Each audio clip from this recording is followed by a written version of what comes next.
La sonnerie triviale d'un réveil matin éclata derrière la cloison. Et Dominique sursauta, comme si c'était elle que cette sonnerie, mais n'allait-elle donc pas l'arrêter, était chargée de réveiller, à 3 heures de l'après-midi. Un sentiment de honte. Pourquoi? Ce bruit vulgaire ne lui rappelait que des souvenirs pénibles, vilains, des maladies, des soins au milieu de la nuit ou au petit jour. Mais elle ne dormait pas, elle ne s'était même pas assoupie. Pas une seconde, sa main n'avait cessé de tirer l'aiguille. Elle était, à vrai dire, l'instant d'avant, comme un cheval de cirque qu'on a oublié à l'exercice, et qui a continué de tourner, qui tressaille et s'arrête net, en entendant la voix d'un intrus. Comment, à côté, derrière la porte brune, presque tout contre elle, peuvent-ils supporter ce vacarme insolent? Il leur suffirait de tendre le bras, sans ouvrir les yeux, d'atteindre en tâtonnant l'appareil qui trépide sur un guéridon. Et ils ne le font pas. Ils ne bougent pas. Ils sont nus, elle le sait, chair à chair, emmêlés, des luisances de sueur sur la peau, des cheveux qui collent aux tempes. Ils se complaisent dans cette chaleur, dans cette odeur de bête humaine. On devine que quelqu'un bouge, s'étire, que des cils battent. Une voix endormie, celle de la femme, balbutie, sans doute en cherchant machinalement le corps de l'homme auprès du sien. « Albert !» Les doigts de Dominique ne se sont pas arrêtés. Sa tête est penchée sur la robe qu'elle raccommode sous la manche, là où s'usent toutes ses robes, surtout l'été, parce qu'elle transpire. Il y a 2 heures qu'elle coud, à tout petit point, reconstituant une trame aussi fine que celle du tissu blanc à dessin mauve, et, maintenant que le réveil des locataires la fait tressaillir, elle serait incapable de dire à quoi elle a pensé pendant ces 2 heures. Il fait chaud. Jamais l'air n'a été si lourd. L'après-midi, le soleil frappe en plein de ce côté du faubourg Saint-Honoré. Dominique a fermé ses persiennes, mais elle n'a pas joint tout à fait les 2 battants. Elle a laissé une fente verticale de quelques centimètres par laquelle elle découvre les maisons d'en face. Et, des 2 côtés de cette fente où coule du soleil en fusion, brillent les fentes horizontales, plus étroites, aménagées dans le bois. Ce dessin lumineux, d'où sourd une chaleur brûlante, finit par se graver dans les yeux, dans la tête, et, si on regarde soudain ailleurs, on le projette en même temps que son regard. On le transporte sur la porte brune, sur le mur, sur le plancher. Des autobus, de 2 en 2 minutes. On les sent déferler, énormes, au fond de la tranchée de la rue, et ils ont quelque chose de méchant dans leur brutalité. Surtout ceux qui montent vers la place des Ternes et qui soudain, devant la maison, là où la pente s'accentue, changent bruyamment de vitesse. Dominique en a l'habitude, mais il en est comme des raies de soleil. Elle les entend malgré elle. Le bruit entre dans sa tête. Il laisse une trace bourdonnante. Le réveil ne s'est-il pas tu à côté? Pourtant, elle croit l'entendre encore. C'est peut-être que l'air est si épais qu'il garde les empreintes des sons comme la boue garde la trace des pas. Elle ne voit pas les rez-de-chaussée d'en face. Elle ne les découvre que quand elle se lève. Et cependant, certaines images restent présentes. Par exemple, la devanture jaune citron de la crèmerie. Le nom, en vert, au-dessus de la vitrine. Aubedal. Les fruits, les légumes, les paniers sur le trottoir, et de temps en temps, malgré tous les bruits de la ville, les coups de sifflet de l'agent du carrefour Haussmann, les klaxons des taxis, les cloches de Saint-Philippe-du-Roule. Un tout petit bruit familier parvient jusqu'à elle, distinct des autres. Le timbre grêle de cette crèmerie. Elle a chaud, bien qu'elle soit presque nue. Cela ne lui est jamais arrivé de faire ce qu'elle a fait ce jour-là. Elle a retiré sa robe pour la raccommoder, et elle n'en a pas mis d'autre. Elle est restée en chemise. Elle en est troublée. Elle en a un peu honte. 2 ou 3 fois, elle a failli se lever pour passer un vêtement, surtout quand son regard tombe sur elle-même, quand elle sent trembler ses seins, qu'elle aperçoit, très blancs, très délicats, dans l'échancrure de la chemise. Une autre sensation est étrange, quasi sexuelle, celle des gouttes de sueur qui, à intervalles à peu près égaux, se frayent à passage à travers la peau. Cela paraît durer très longtemps. Une impatience la saisit, et enfin la goutte tiède qui a jailli sous une aisselle coule lentement le long de ses côtes. « Pas maintenant, Albert. » Une voix d'enfant. Lina, dans la chambre d'à côté, n'a pas 22 ans. C'est une grosse poupée un peu molle, aux cheveux roussâtres, avec des reflets roux un peu partout sur sa chair blanche. Sa voix est molle aussi, toute feutrée de bonheur animal, et Dominique rougit, casse son fil d'un geste brusque qu'ont toutes les couturières.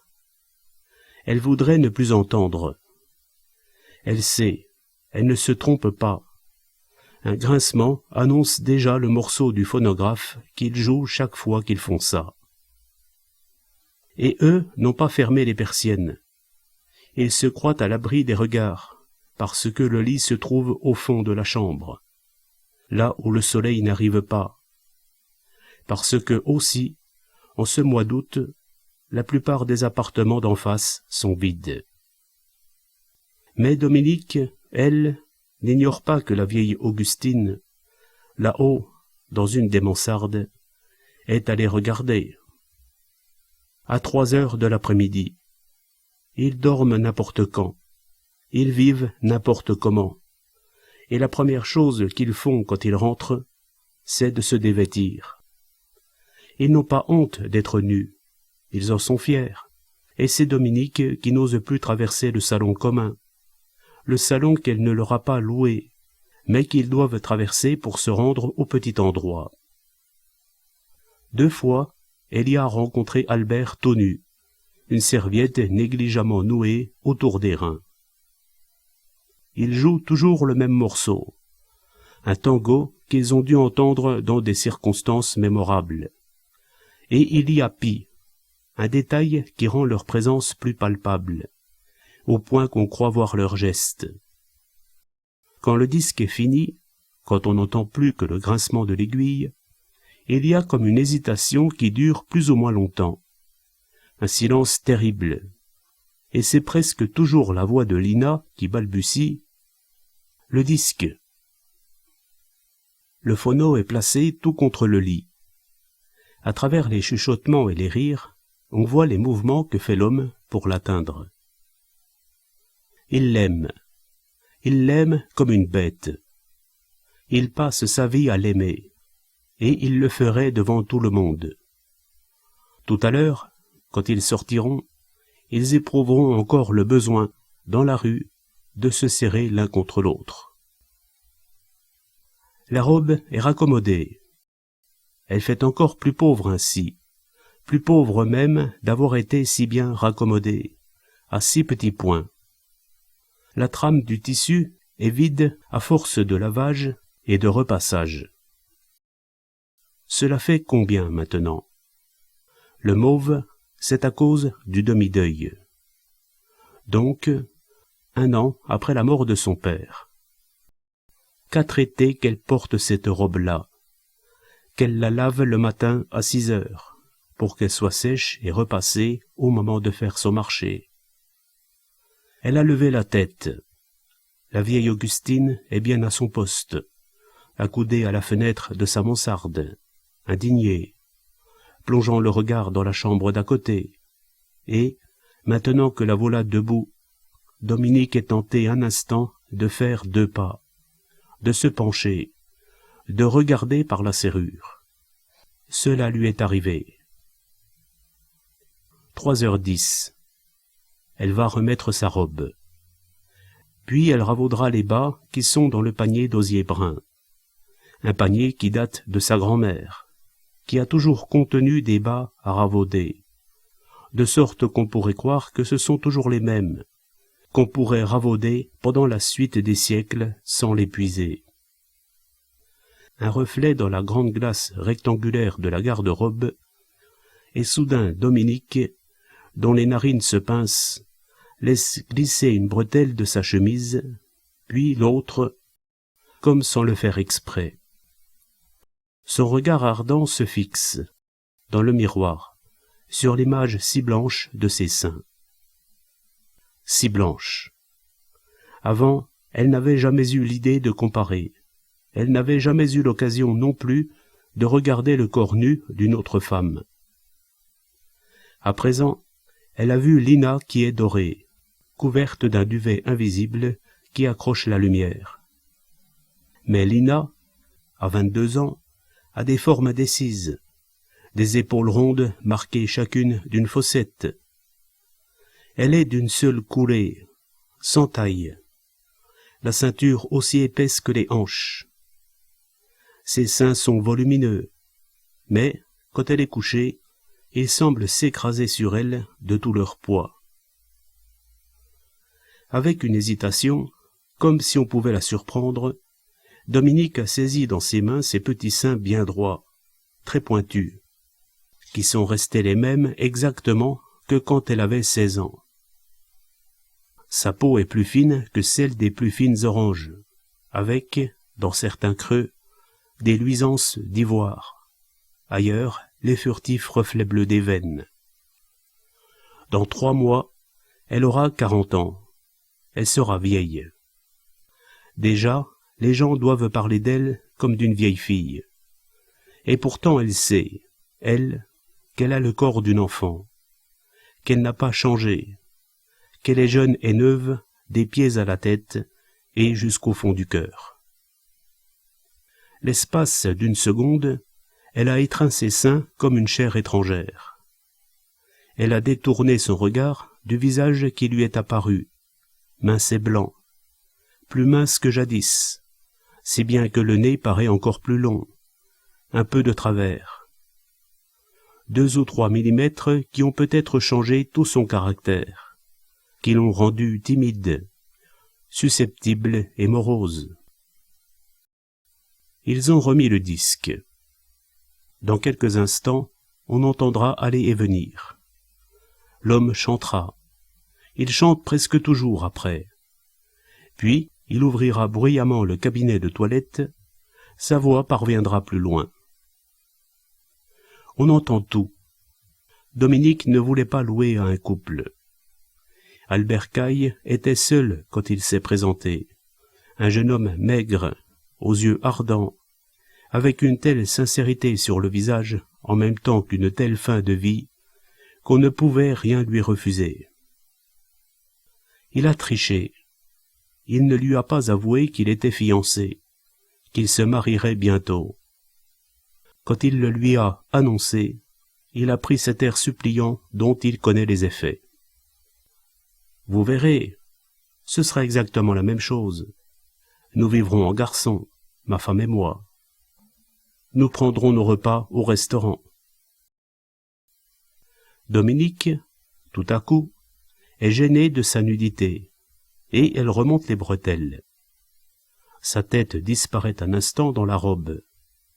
Elle tire celle-ci sur ses hanches, s'assure, avant de se rasseoir, que rien ne traîne dans la pièce, que tout est en ordre. Un klaxon qu'elle reconnaît. Elle n'a pas besoin de se pencher pour voir. Elle sait que c'est la petite auto découverte de madame Rouet. Elle a vu celle-ci partir après déjeuner, vers 2 heures. Elle porte un tailleur blanc avec une écharpe d'organdi vert amande et un chapeau assorti, des souliers et un sac du même vert. Jamais Antoinette Rouet ne sortirait avec une toilette dont un détail choquerait. Et pourquoi? Pour qui? Où est-elle allée, toute seule au volant de sa voiture, qui va maintenant rester pendant des heures au bord du trottoir? 3h30. Elle est en retard. Madame Rouet, mère, doit être furieuse. Dominique peut la voir. Il lui suffit de lever les yeux. De l'autre côté de la rue, ils n'ont pas le soleil de l'après-midi et ils ne ferment pas les persiennes. Aujourd'hui, à cause de la chaleur, toutes les fenêtres sont ouvertes. On voit tout. On a l'impression d'être avec les gens dans leur chambre. Il suffirait de tendre la main pour les toucher. Ils ne savent pas qu'il y a quelqu'un derrière les persiennes de Dominique. Au même étage que celle-ci, dans la grande chambre, Hubert Rouet dort. Ou plus exactement, il y a déjà quelques minutes qu'il s'agite, mal à l'aise, dans la moiteur des draps. On l'a laissé seul, comme chaque après-midi. L'appartement est vaste. Il occupe tout l'étage. La chambre est la dernière à gauche. Elle est riche. Les parents de Rouet sont fort riches. On raconte qu'ils possèdent plus de 100 millions, mais ils vivent comme des bourgeois.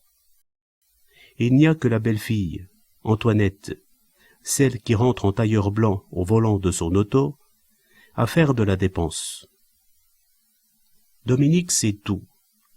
Jamais elle n'a entendu le son de leur voix, qui ne traverse pas le canal de la rue, mais elle les voit aller et venir du matin au soir.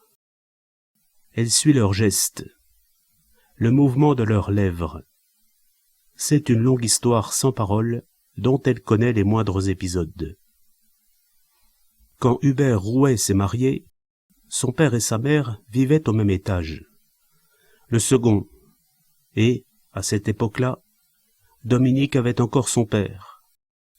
Il était couché, impotent, dans la chambre voisine, celle qu'elle a louée depuis. Déjà, elle ne quittait presque jamais la maison. Son père avait une sonnette à portée de la main, et il s'emportait si sa fille n'accourait pas dès le premier tintement. « Où étais-tu? Qu'est-ce que tu faisais? Je pourrais mourir dans cette maison, sans que... » Albert Caille s'ébroue dans le cabinet de toilette. Heureusement qu'elle y a placé un vieux morceau de linoléum, car il y a longtemps que le plancher serait pourri. On l'entend qui s'agite, ruisselant d'eau.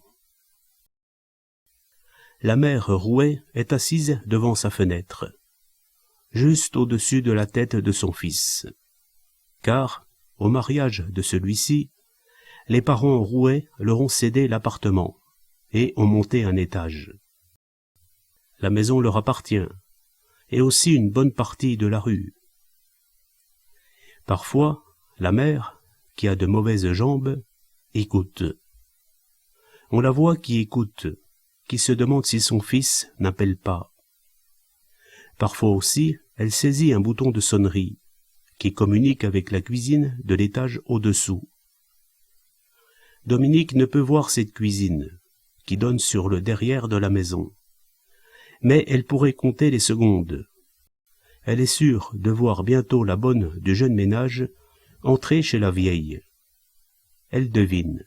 « Monsieur dort? Madame n'est pas rentrée? Allez voir si mon fils n'a besoin de rien. » Il y a 1 mois, peut-être plus d'1 mois même, que Hubert Rouet est couché.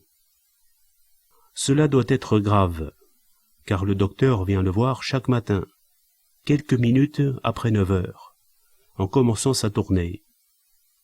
Son klaxon aussi, Dominique le reconnaît. Elle assiste en quelque sorte aux visites. Elle connaît le médecin, car c'est le docteur Libaud, qui habite boulevard Haussmann et qui a soigné son père. Leurs regards, une fois, se sont rencontrés, et le docteur Libaud a adressé un léger salut à Dominique par-dessus la rue. Sans cette maladie, les Rouet seraient à Trouville, où ils possèdent une villa. Il n'y a presque personne à Paris. Les taxis sont rares. Beaucoup de magasins sont fermés, y compris la maroquinerie Sutton, tout à côté de la crèmerie, où on vend des articles de voyage et où, tout le reste de l'année, il y a des malles en osier des deux côtés du seuil. Est-ce que la vieille Madame Rouet a entendu l'auto de sa belle-fille? Elle s'agite. Elle sonnera avant peu. Et voilà que Dominique aussi devient fébrile. Tout à coup, Rouet s'est retourné sur son lit, la bouche ouverte, comme s'il cherchait en vain à respirer. Ça crise. C'est l'heure. Il en a 2 au moins par jour, parfois 3. Une fois qu'il en a eu 6, on lui a mis des vessies de glace sur la poitrine toute la journée et une bonne partie de la nuit. Inconsciemment, Dominique esquisse le geste de saisir un objet, le flacon laiteux qui se trouve sur la table de nuit, dans la chambre du malade. C'est cela qu'il attend. Ses yeux sont ouverts. Il n'a jamais été gras, ni bien portant. Un petit monsieur terne, sans coquetterie, que tout le monde a trouvé mal assorti à sa femme quand ils se sont mariés en grande pompe à Saint-Philippe du Roule. Ce qui le rend encore plus banal, c'est une moustache incolore coupée en brosse au ras de la lèvre. Dominique jurerait qu'il la fixe. Mais c'est impossible, à cause des volets presque joints. Elle peut le voir, mais il ne peut la voir. Il regarde dans le vide. Il attend. Il espère. Ses doigts se crispent dans le vide. On dirait qu'il va se soulever. Oui, il se soulève. Il essaie plutôt, n'y parvient pas, et, tout à coup, porte ses 2 mains à la poitrine. Reste là, plié en 2, incapable d'un mouvement, le visage bouleversé par la peur de mourir. Dominique pourrait presque crier quelque chose à Antoinette Rouet, qui doit être dans l'escalier, qui ouvre la porte de l'appartement, se débarrasse de son chapeau, de ses gants verts.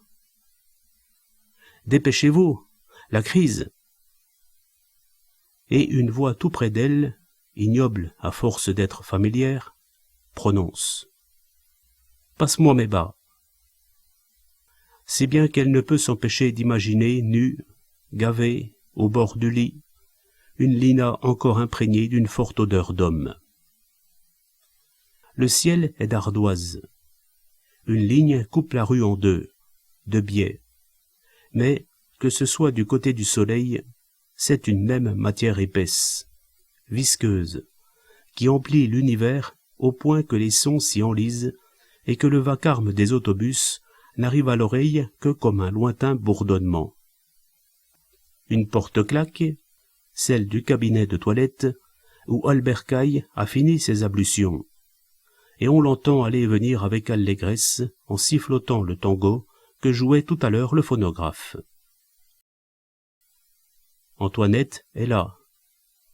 Dominique a tressailli parce qu'elle vient de la découvrir par hasard, en regardant non les fenêtres du malade, mais la fenêtre voisine, celle d'une sorte de boudoir, où, depuis que son mari est couché, Antoinette Rouet s'est fait dresser un lit. Elle se tient debout près de la porte qui fait communiquer les 2 chambres. Elle a retiré son chapeau, ses gants. Dominique ne s'est pas trompée, mais pourquoi reste-t-elle immobile comme si elle attendait? On dirait que la mère, là-haut, est avertie par son instinct. Elle est inquiète, cela se sent. Peut-être va-t-elle faire un effort héroïque pour se lever, mais il y a des mois qu'elle ne marche pas sans aide. Elle est énorme. C'est une tour. Ses jambes sont épaisses et raides comme des colonnes. Il faut 2 personnes, les rares fois où il lui arrive de sortir, pour la hisser dans une voiture, et elle semble toujours les menacer de sa canne à bout de caoutchouc. Maintenant qu'il n'y a plus rien à voir pour elle, la vieille Augustine a quitté sa fenêtre. Sûrement qu'elle est dans le long corridor presque obscur de son étage, où donnent les portes de toutes les mansardes, à guetter le passage de quelqu'un à qui parler. Elle est capable de faire ainsi le guet pendant 1 heure entière, les mains croisées sur le ventre, comme une monstrueuse araignée, et jamais son visage blafard sous des cheveux d'un blanc de neige n'abandonne son expression de douceur infinie. Pourquoi Antoinette Rouet ne bouge-t-elle pas? De toute la force de son regard braqué sur le vide incandescent, son mari appelle au secours. 2 fois, 3 fois, sa bouche s'est refermée. Ses mâchoires se sont serrées, mais il n'est pas parvenu à happer la gorgée d'air dont il a besoin. Alors, Dominique se fige. Il lui semble que rien au monde ne serait capable de lui arracher un geste, un son. Elle vient d'avoir la certitude du drame, d'un drame tellement inattendu, tellement palpable, que c'est comme si elle-même, à cet instant, y participait. Rouet est condamné à mourir. Il va mourir. Ces minutes, ces secondes pendant lesquelles les cailles à côté s'habillent joyeusement pour descendre en ville, pendant lesquelles un autobus change de vitesse pour atteindre le boulevard Haussmann, pendant lesquelles retentit le timbre de la crèmerie, elle n'a pu s'habituer à ce nom comme une incongruité. Ces minutes, ces secondes sont les dernières d'un homme qu'elle a vu vivre sous ses yeux pendant des années. Il ne lui a jamais été sympathique. Ou plutôt, si. C'est très compliqué. Ce n'est pas beau.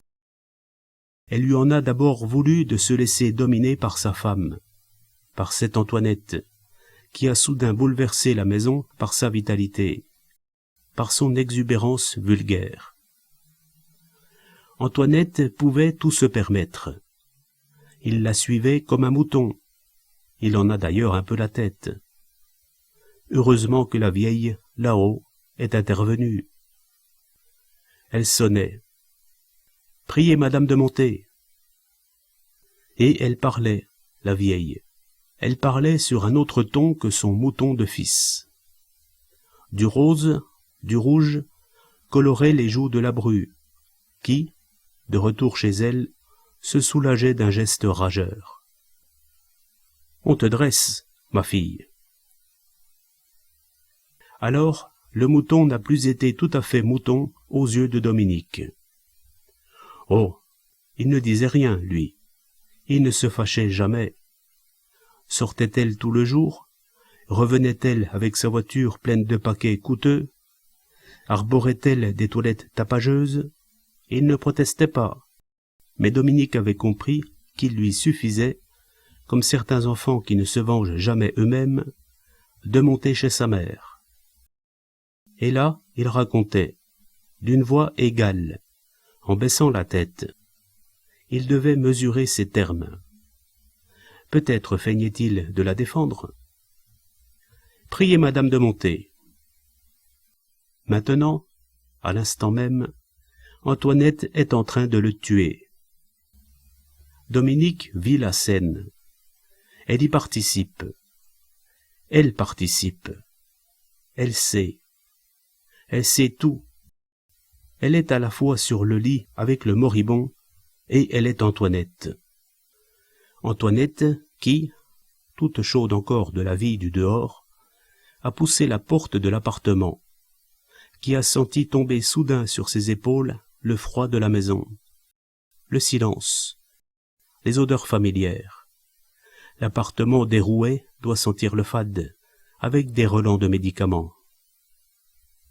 la porte de la cuisine s'est entr'ouverte. « Ah, madame est rentrée. J'allais justement voir si monsieur... » Et la domestique a un regard pour le réveil matin. Cela signifie qu'Antoinette est en retard, qu'il est l'heure de la crise, l'heure du médicament dont il faut compter les gouttes. 15. Dominique le sait, elle les a comptées maintes fois. Antoinette s'est débarrassée de son chapeau devant la glace, qui lui a renvoyé l'image d'une jeune femme élégante, débordante de vie, et, au même instant, elle a entendu un léger bruit. L'autre, le mari triste recroquevillé dans son lit, les deux mains sur un cœur qui menace de s'arrêter. La vieille, là-haut, cette implacable tour de belle-mère, a sonné. « Je monte, madame ?» Dominique voit surgir la bonne. « Ma belle-fille est rentrée ?»« Elle vient de rentrer, madame. »« Mon fils n'a pas eu sa crise ?» ?»« Madame est auprès de lui. » Elle devrait. Elle y était presque. Quelques mètres à parcourir. Et, peut-être à cause de cette image que lui a renvoyée le miroir, et qui la suit comme son ombre, peut-être à cause de la question de la servante, de la sonnette de la belle-mère, voilà qu'elle s'arrête. Des gouttes de sueur perlent au front de Dominique. Elle voudrait crier, mais elle en est incapable. Le voudrait-elle vraiment? Elle vit une minute atroce, et pourtant elle ressent comme une joie malsaine. Il lui semble confusément que cette chose qui se passe sous ses yeux la venge. De quoi? Elle n'en sait rien. Elle ne réfléchit pas. Elle reste là, tendue, aussi tendue que l'autre qui a posé une main sur le montant de la porte et qui attend. Si la domestique redescendait tout de suite, Antoinette Rouet serait bien obligée d'entrer dans la chambre, de faire les gestes de tous les jours, de compter les gouttes, de verser un demi-verre d'eau, de mélanger, de soutenir la tête de l'homme aux moustaches incolores. Mais madame Rouet-mère parle. Le coussin, derrière son dos, est trop haut ou trop bas. On l'arrange. La domestique disparaît dans l'ombre de la pièce. Elle va descendre. Non, elle apporte à la vieille un journal illustré.